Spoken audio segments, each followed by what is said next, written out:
এদের মধ্য থেকে যারা আসলে ভোকাবুলারি পড়তে পড়তে আসলে অনেক বেশি অবস্থা খারাপ, তো তাদের আজকে সলিউশন নিয়ে চলে আসলাম। তো আইএলটিএস রিডিং এর ক্ষেত্রে বলেন, রাইটিং এর ক্ষেত্রে বলেন, স্পিকিং এর ক্ষেত্রে বলেন, আমাদের ভোকাবুলারি কিন্তু মাস্ট পড়তে হয়। তো এখন আমি আসলে কতগুলো ভোকাবুলারি পড়বো, কতগুলো পড়লে আমার জন্য আসলে বেটার, আমার পরীক্ষায় আমি রিডিং স্কোর ডেভেলপ করতে পারবো, এই সব কিছু আমাদের মনের মধ্যে সবারই থাকে। কিন্তু আমরা সঠিক স্ট্র্যাটেজি বা সঠিক ওয়েগুলো না জানার জন্য আমরা দেখা যায় যে ভোকাবুলারি তো আসলে লিমিট, মানে এর কোনো লিমিটেশন নাই। এটা আসলে আপনি 1,000 পড়েন, 4,000 পড়েন, 5,000 পড়েন, 10,000 পড়েন, যত পড়বেন তত আপনার নিজের নলেজ ডেভেলপ হবে। কিন্তু আপনার আইএলটিএস এর জন্য এত শর্ট টাইমের মধ্যে আপনি আসলে কতগুলা ভোকাবুলারি পড়বেন, এই জিনিসটাও কিন্তু আপনার মনের মধ্যে আসতে পারে। তো আজকের এই সলিউশনটা আপনাদের যত প্রবলেম আছে সকল প্রবলেমের সলিউশন নিয়ে চলে আসলাম আজকে হচ্ছে ভোকাবুলারি নিয়ে। তো ঠিক আছে, প্রথমে হচ্ছে এই ভোকাবুলারি গুলো কিভাবে পড়বো। দেখেন, আমি একটা পিডিএফ আপনাদের সামনে নিয়ে আসছি। এই পিডিএফটা জাস্ট যদি আপনারা পড়তে পারেন, এই ভোকাবুলারি গুলো যদি আপনারা পড়তে পারেন, তাহলে আইএলটিএস এর 100% প্রিপারেশন হয়ে যাবে, কারণ এগুলো সবই প্যারাফ্রেজিং ভোকাবুলারি। প্যারাফ্রেজিং ভোকাবুলারি মানে হচ্ছে ক্যামব্রিজ বইয়ের মধ্যে যেই ভোকাবুলারি গুলো প্যারাফ্রেজ করা থাকে ক্যামব্রিজের প্যাসেজ গুলাতে, সেইগুলাকে অ্যানালাইসিস করে আসলে এটা বানানো হয়েছে, মানে এটা প্যারাফ্রেজিং ভোকাবুলারি। সেই জন্য আপনি কি করবেন, আপনি স্পিকিং এর ক্ষেত্রে কেমন ধরনের ভোকাব আপনাকে অ্যাপ্লাই করলে আপনি ভালো ব্যান্ড স্কোর পাবেন, লেক্সিক্যাল রিসোর্সে ভালো স্কোর পাবেন, সেটাও আজকে আমি বলবো। একই সাথে আপনাদের রিডিং স্কোর কিভাবে ডেভেলপ করবেন, রাইটিং স্কোর কিভাবে ডেভেলপ করবেন, সেটাও বলবো। একটা ভোকাবুলারি শিট করে আইএলটিএস এর রিডিং, লিসেনিং, রাইটিং সবগুলো মডিউলে আপনি ভালো করতে পারবেন শুধুমাত্র এই পিডিএফটার হেল্প নিয়ে। তো চলে আসেন, এখন আমি স্টার্ট করি এই পিডিএফটা আসলে কিভাবে পড়বেন, কিভাবে ভোকাবুলারি আসলে পড়তে হয়।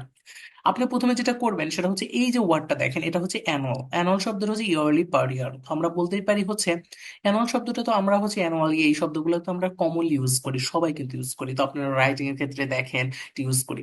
তো আপনারা এটা ইউজ করবেন, পার ইয়ার ইউজ করবেন, তাহলে এটার একটা পার ইয়ার শব্দটাও কিন্তু আমরা মোটামুটি ইউজ করি। কিন্তু ইয়ারলি শব্দটা আপনি ইউজ করবেন, আপনি হয় অ্যানুয়াল ইউজ করবেন, নাইলে হচ্ছে পার ইয়ার ইউজ করবেন, কারণ ইয়ারলিটা হচ্ছে সবাই ইউজ করে। তারপরে হচ্ছে দেখেন হচ্ছে আপনার কি আছে এইখানে, দেখেন হচ্ছে ডিক্রিজের অনেকগুলা দেখেন সিনোনিম আছে। আপনি যখন রাইটিং লিখবেন টাক্স ওয়ান, তখন এই সিনোনিম গুলো আপনার কিন্তু কাজে লাগবে।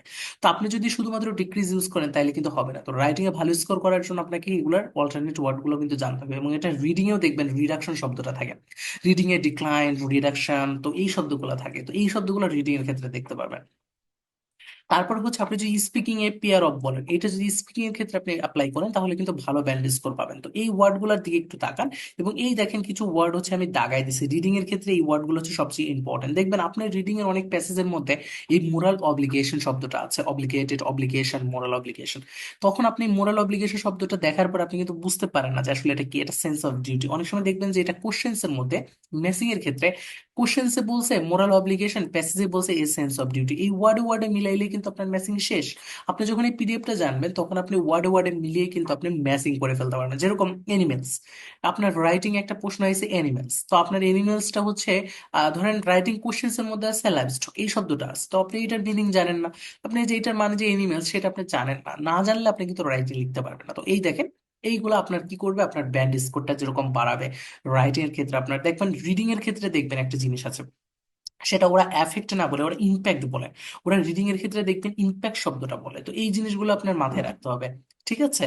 তারপরে হচ্ছে এখানে দেখবেন হচ্ছে ওরা ভিউয়ার বলে, ওরা অডিয়েন্স না বলে, ওরা কিন্তু ডিরেক্টলি ভিউয়ার বলে রিডিং এর ক্ষেত্রে, ঠিক আছে। ওরা অ্যাবনর্মাল বলবেন, রিডিং এ দেখবেন আনইউজুয়াল বলবে, আনইউজুয়াল। তো এই যে জিনিসগুলো আপনি যখন এই আনইউজুয়াল শব্দটা জানবেন, যেটা অ্যাবনর্মাল সিনোনিম, তখন কিন্তু আপনি ভালো বুঝতে পারবেন। আইএলটিএস এর ক্ষেত্রে দেখেন এই যে পারফর্মার, আইএলটিএস এর ক্ষেত্রে কিন্তু অ্যাক্টর বলা হয় না, আইএলটিএস এ বলা হয় পারফর্মার, মানে রিডিং এর ক্ষেত্রে। তো এই ওয়ার্ডগুলো আপনি যখন জানবেন তখন আপনি 100% ভালো স্কোর করতে পারবেন। তো এই পিডিএফটা এরকম ভাবে বানানো, যেরকম আপনার দেখবেন রিডিং এর ক্ষেত্রে কনকর্ড, এই শব্দটা আপনি পাবেন, সেখানে আপনি অ্যাগ্রি অন পাবেন না, ঠিক আছে।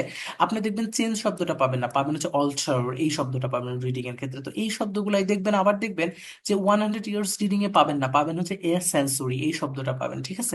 এই শব্দগুলাই আপনার কি করবে, যেরকম অ্যাফেক্টেড না পেয়ে আপনি ইনফ্লুয়েন্স শব্দটা পাবেন। তো এই শব্দগুলাই কিন্তু আপনার, তারপরে হচ্ছে এই দেখেন রিস্ক না পেয়ে আপনি কিন্তু এই শব্দগুলোই পাবেন। তো এই রকম জিনিসটাই হচ্ছে আপনি বুঝতে হবে। তো এই শব্দগুলো যদি আপনি বোঝেন, তারপরে হচ্ছে এই দেখেন টলারেট, অ্যাকসেপ্ট না বলে ওরা বলবে টলারেট। তো এগুলা যদি আপনি আইএলটিএস এর রিডিং এর ক্ষেত্রে যদি এগুলোর সিনোনিম গুলো মনে রাখতে পারেন, এবং হচ্ছে রিডিং এও যেরকম কাজে লাগবে, রাইটিং এও সেরকম কাজে লাগবে, স্পিকিং এও কাজে লাগবে।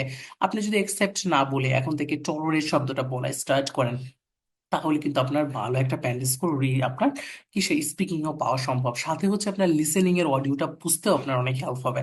ঠিক আছে, ওরা কিন্তু সাকসেস বলবে না, ওরা বলবে অ্যাচিভমেন্ট, এই শব্দটা বলবে দেখবেন। ঠিক আছে, ওরা এই শব্দগুলো বলবে। আপনি এখন থেকে এইগুলা প্র্যাকটিস করেন। আপনি সহজ শব্দগুলোর কি করবেন, আপনি কঠিন যে মানে হচ্ছে এটা একটু আননোন টাইপের যেটা আছে, এটা কঠিন বলবো না, এটা আননোন টাইপের একটু যেটা আছে, সেটাই আপনি কি করবেন, পড়ার চেষ্টা করবেন। দেখেন ওরা বলবে না অ্যাসপেক্ট অফ লাইফ বলবে না, ওরা বলবে এক্সিস্টেন্স এটা বলবে। ঠিক আছে, এক্সিস্টেন্স এটা বলবে।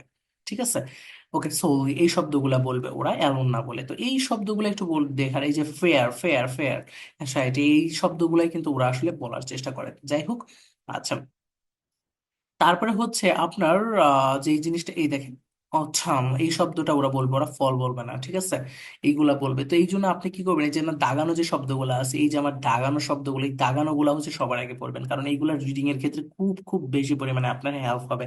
যেরকম অ্যাডিকুয়েট, সাফিসিয়েন্ট, এনাফ, আপনি যদি অ্যাডিকুয়েট এবং অ্যাম্পেল এই শব্দটা যদি আপনি বলতে পারেন হচ্ছে স্পিকিং এ, তাহলে আপনার ভালো ব্যান্ড স্কোর আসবে। রাইটিং এ যদি আপনি এটা ইউজ করতে পারেন, তাহলে ভালো ব্যান্ড স্কোর আসবে। আপনি সাফিসিয়েন্ট সবসময় বলবেন কেন, এনাফ বলবেন কেন, আপনি বলবেন অ্যাডিকুয়েট, আপনি বলবেন অ্যাম্পল রিডিং এর ক্ষেত্রে।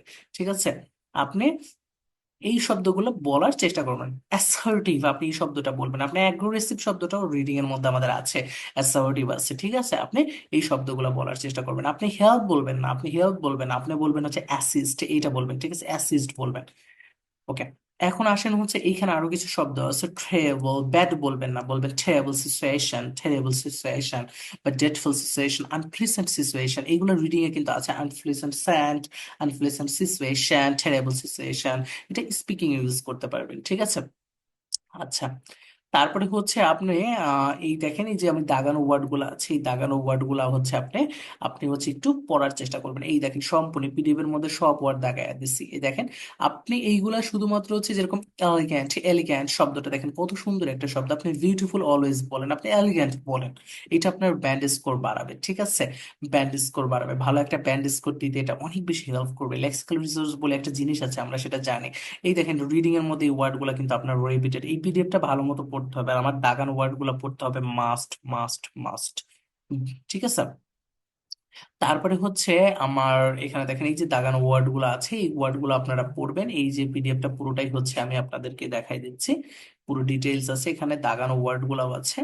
তারপর হচ্ছে কনফ্লিক্ট, এই দেখেন এই শব্দগুলা কিন্তু আমাদের খুবই কমন ইউজেস শব্দ, যেগুলো রিডিং এর মধ্যে আছে। এই যে ট্রে শব্দটা এত রিডিং এর হচ্ছে স্টেপ পিরামিড প্যাসেজের মধ্যে গেলে আপনি পেয়ে যাবেন। ঠিক আছে, পেয়ে যাবেন। এগুলো আসলে রিডিং কে পুরো ক্যামব্রিজ বই থেকে অ্যানালাইসিস করে বানানো হয়েছে। আমি আসলে এই যে দাগানো যে ওয়ার্ড গুলো আছে সেই ওয়ার্ডগুলো পড়বেন, সাথে হচ্ছে পুরো পিডিএফটাই পড়ার চেষ্টা করবেন। পিডিএফটা খুবই ছোট একটা পিডিএফ, মাত্র 18 পেজের একটা পিডিএফ আছে, এর মধ্যে যে ওয়ার্ডগুলো আমি দাগিয়ে দিচ্ছি,